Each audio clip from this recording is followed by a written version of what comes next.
Assalamualaikum warahmatullahi wabarakatuh. Alhamdulillah pada kesempatan yang penuh berkah ini kita ngaji bareng yaitu surat An-Nisa ayat 34 yang berbunyi Bismillahirrahmanirrahim. Ar-rijalu qawwamuna 'alan nisa'i bima faddalallahu ba'dahum 'ala ba'din wa bima anfaqu min amwalihim. Fassalihatu qanitatun hafizatun lil ghaibi bima hafizallah. Wallati takhafuna nushuzahunna fa'idhuhunna wahjuruhunna fil madaji'i wadribuhun fa in atanakum fala tabghu 'alaihinna sabila innallaha kana 'aliyyan kabira. Rijalu tawi pira-pira wong lanang iku qawwamuna wong kang jumeneng, musallituna tegese wong kang nguasani alan nisa'i ngatasi pira-pira wong wadon. Yu'adibuna mulang adab sapa rijal hunna ing anisa. Wa ya'khuduna lan ngalap sapa rijal ala aidihinna ing ngatasi tangane anisa. Bima kelawan perkara faddola oleh maringi utama sapa Allahu Allah ba'dahum ing sekabehane anas ala ba'den ing ngatasi sebagian kang meneh. Ayat tegese bitafdilihi kelawan oleh maringi utama Allah lahum maring arrijal alaihinna ing ngatasi an-nisa bil ilmi kelawan ilmu wal aqli lan akal wal wilayah lan sifate kewalian wa ghairu dzalik lan sakliyane dzalika mengkon-mengkono kuwi wa bimalan kelawan perkara angfaku kang maringi nafaqah sapa arrijal alaihinna ing ngatasi an-nisa min amwalihim saking pira-pira hartane ar-rijal. Ayat ini menceritakan tentang rumah tangga, menceritakan tentang laki-laki dan perempuan atau suami istri. Ar-rijalu qawwamuna 'alan nisa. Laki-laki itu qawwam. Kalau diartikan yang sering kita dengar adalah pemimpin. Kalau di sini musallituna di tafsir Jalalain ini menerangkan menguasai atas perempuan, atas istri-istrinya. Jadi laki-laki itu mempunyai kuasa, pemimpin terhadap istrinya. Karena dia menjadi pemimpin, seorang laki-laki ini harus yu'adibunahunna, dia harus mendidik. Wa ya'khuduna, dan dia harus ya'khudhu itu memegang tangan, ya'khudhu mengambil ala aidina, tangannya diambil, atau dalam arti kata dia harus membimbing. Namanya tangan itu kan pelan-pelan, dibimbing pelan-pelan, dikasih contoh, kalau salah diingatkan. Jadi membimbing itu dengan penuh kesabaran, ketenangan, tidak boleh sambil marah-marah. Jadi tugasnya laki-laki karena dia pemimpin, dia itu memiliki tugas mendidik dan membimbing. Lah, orang namanya mendidik itu harus belajar ilmu agama, mengerti ilmu agama. Jadi dalam kehidupan kita itu harus didasari dengan ilmu agama. Apabila seorang laki-laki atau suami tidak paham tentang ilmu agama, bagaimana dia bisa mendidik istri-istrinya? Sama, perempuan apabila seorang istri tidak mempelajari ilmu agama, maka bagaimana dia bisa mendidik anak-anaknya, putra-putrinya. Dan yang lebih penting lagi sama, apabila kita punya putra dan putri dan generasi-generasi penerus tidak belajar ilmu agama, apa jadinya mereka? Bisa-bisa dia tidak bisa mendoakan kita sebagai orang tua atau mbah-mbahnya yang sudah mendahului kita. Padahal di Al-Quran itu ada doanya, Allahumma fili dzunubi wali walidayya warhamhuma kama rabbayani shaghira. Begitu pentingnya doa ini kepada orang-orang tua yang sudah mendahulinya. Karena salah satu ciri anak yang soleh dan soleha adalah dia mau mendoakan orang tua. Doa ini akan sampai, makanya di Al-Quran diabadikan, ya Allah, ampunilah aku, ampunilah dosa-dosaku, dan dosa kedua orang tuaku. Dimintakan ampun oleh anak-anaknya. Ini menggambarkan doa ini begitu penting, ditunggu orang-orang tua kita yang sudah mendahului. Jadi belajar ilmu agama ini sangat penting bagi para suami, para istri, dan generasi-generasi penerus. Jadi jangan sampai tidak belajar, oh saya sudah terlambat. Tidak ada kata terlambat. Sampai kapanpun harus belajar ilmu. Harus belajar dan terus belajar. Belajar ini penting, tapi belajar ini harus bersanad. Tidak pakai akal ilmu agama, jadi harus ada sanadnya. Dan kita bersyukur, sekarang ada YouTube, ada Googling, dan mereka semua mengikhlaskan dan bersanad kepada beliau, guru-guru kita. Kita bersyukur kepada beliau, kita belajar sekarang YouTube dengan benar-benar. Dan jangan sampai salah. Kalau belajarnya salah ini juga bisa berbahaya buat kita. Makanya belajar itu tidak ada habisnya dan terus belajar, khususnya ilmu agama. Dan kenapa Allah itu menunjuk laki-laki sebagai pemimpin? Karena ada Allah lebihkan bima faddalallahu ba'dahum ala ba'd. Setiap manusia mempunyai sisi kelebihan masing-masing. Laki-laki punya kelebihan, perempuan punya kelebihan. Tapi Allah lebih melebihkan kepada laki-laki. Jadi karena laki-laki ini pemimpin, ya kita harus sebagai istri harus menghormati pemimpin. Karena Allah melebihkan dari akalnya, dari minal akli, dari akal, wal apa ini? Kalau di sini ini diterangkan di tafsir wal ilmu, wal wilayah, dan sifat kepemimpinan, sifat kewalian, sifat kepemimpinan itu ada pada laki-laki. Kenapa sampai begitu? Coba kita contohkan kalau perempuan. Perempuan itu kan ada mens. Ketika mengambil keputusan ketika mens itu kan temperamennya tidak stabil. Istilahnya kalau anak sekarang, oh lagi dapat, marah-marah mulu kan mungkin ya. Lagi dapat, jadi tidak terkontrol. Kalau laki-laki kan tidak ada mens. Jadi bisa akalnya terkontrol, sifat kepemimpinannya Allah kasih kelebihan.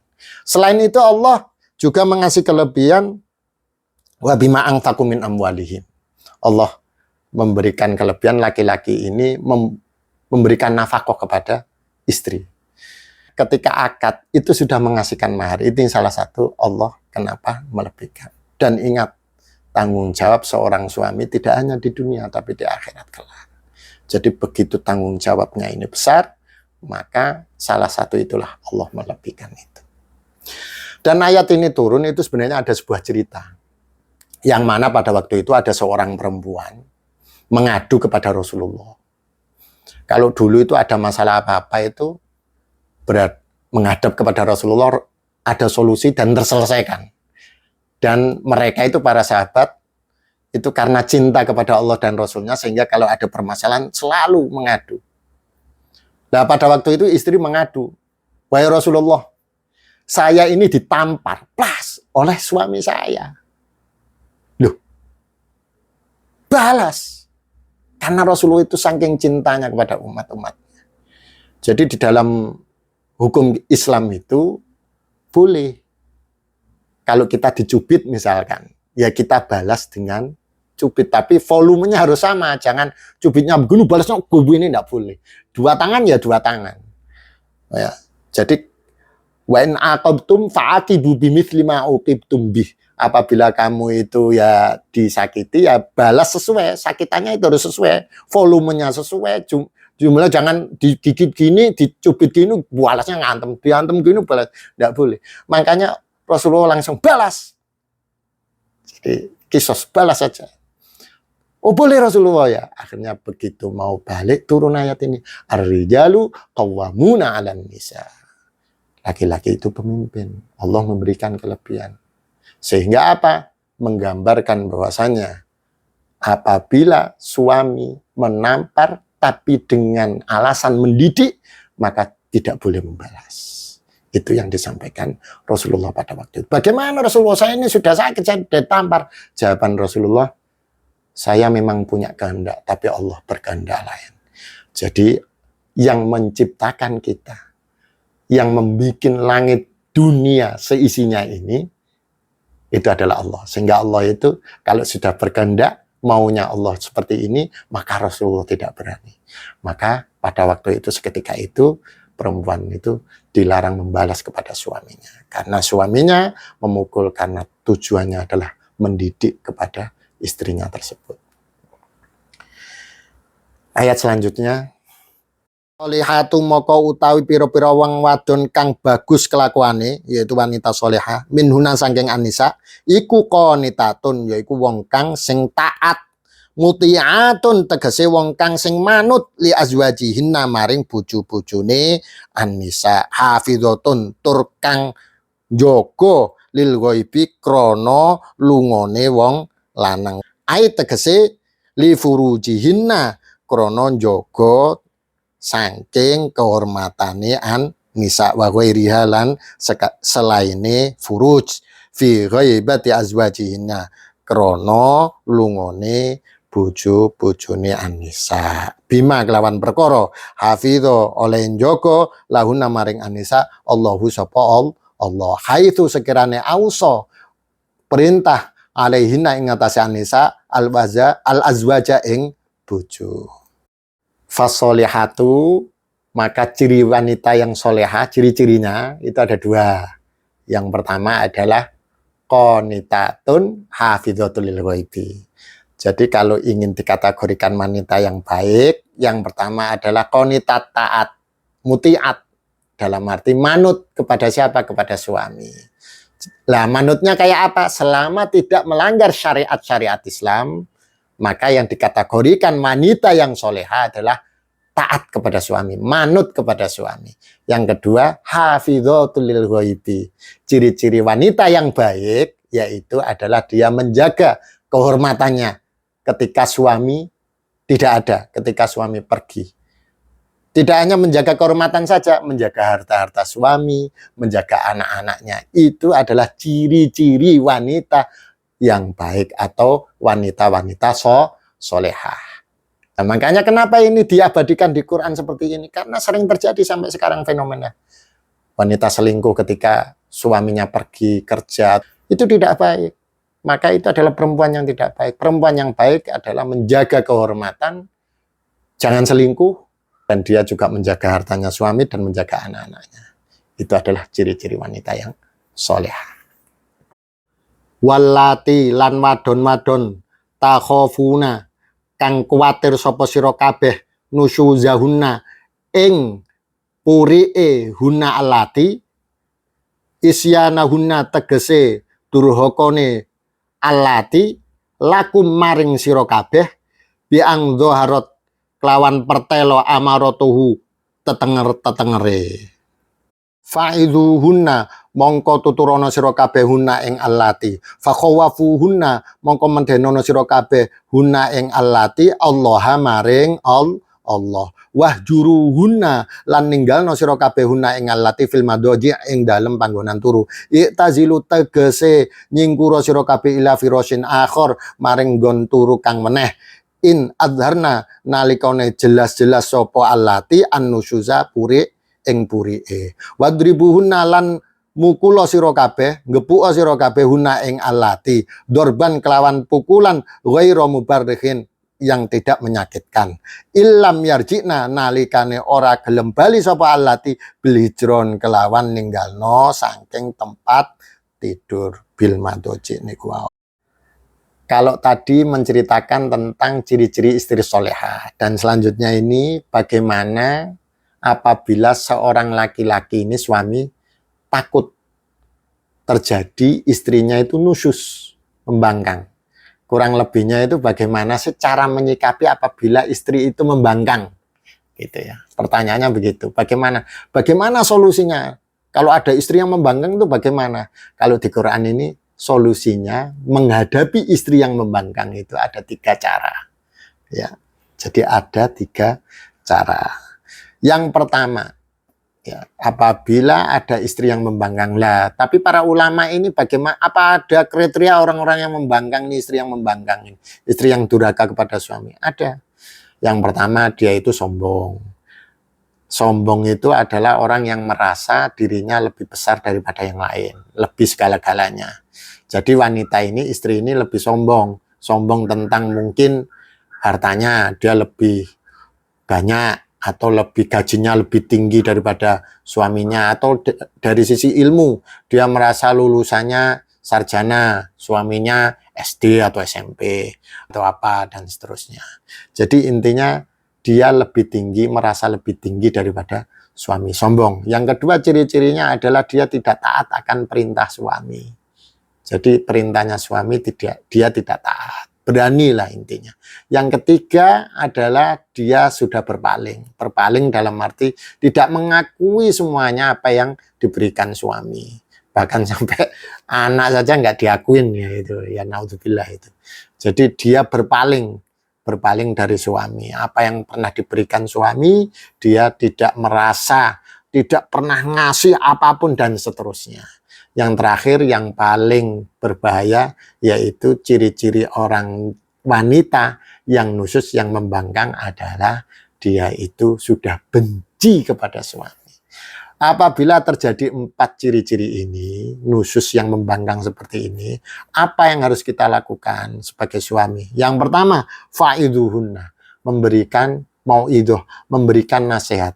Namanya menasihati ya harus dengan penuh kelembutan, bukan bentak-bentak, kamu itu jangan begini-begini, enggak. Tapi dengan mengingatkan, kalau di tafsir Jalalain, mengingatkannya itu fakhawafuhunna Allah. Dia diingatkan, ingat lo ya, kalau taat suami itu perintahnya Allah. Ditakut-takuti akan Allah. Hidup hanya sekali, hidup yang kekal selama-lamanya besok di akhirat kelak.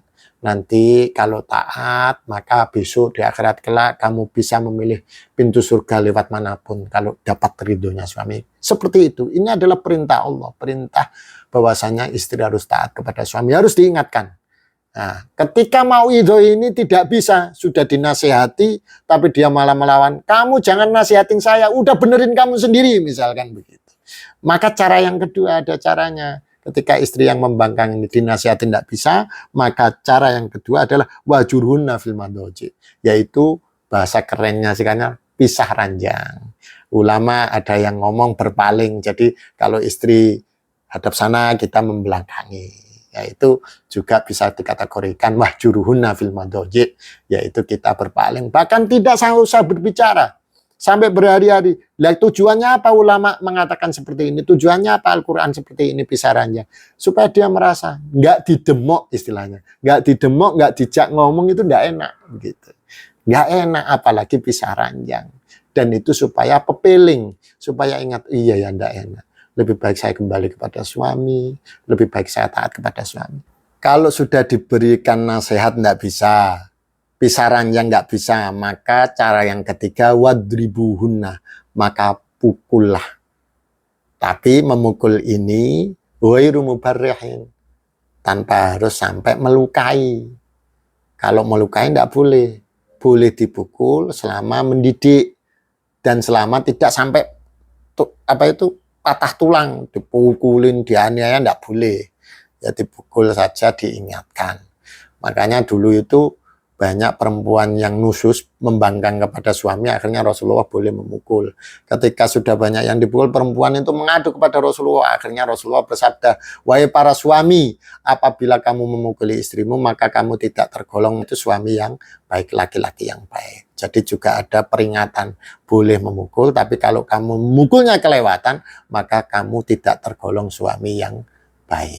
Fa'in ata'nakum moko nalikane taat sapa alatikum ing sira kabeh. Fima, kalau sudah nurut taat kepada suami perempuan itu, fima ing dalam perkara yuradu kang den kendhatke apa mamin huna sangking alati fala tabghu moko ojo amrih sira kabeh. Tatlubu tegese ojo golek sira kabeh alaihina ing ngatasé alati sabila. Jadi jangan sampai cari-cari kesalahannya. Kalau sudah taat, jangan sampai cari-cari kesalahannya. Torikon tegese dalan ila dorbihinna zulman, yaitu mencari-cari kesalahan supaya bisa mukul lagi secara zulman, menganiaya. Tidak boleh. Kalau sudah taat, tidak boleh kita memukul dengan menganiaya lagi, tidak boleh. Innallaha, kenapa? Karena saat temen Gusti Allah iku kana ono sapa Allah aliyan zat kang maha luhur kabiron tun maha agung.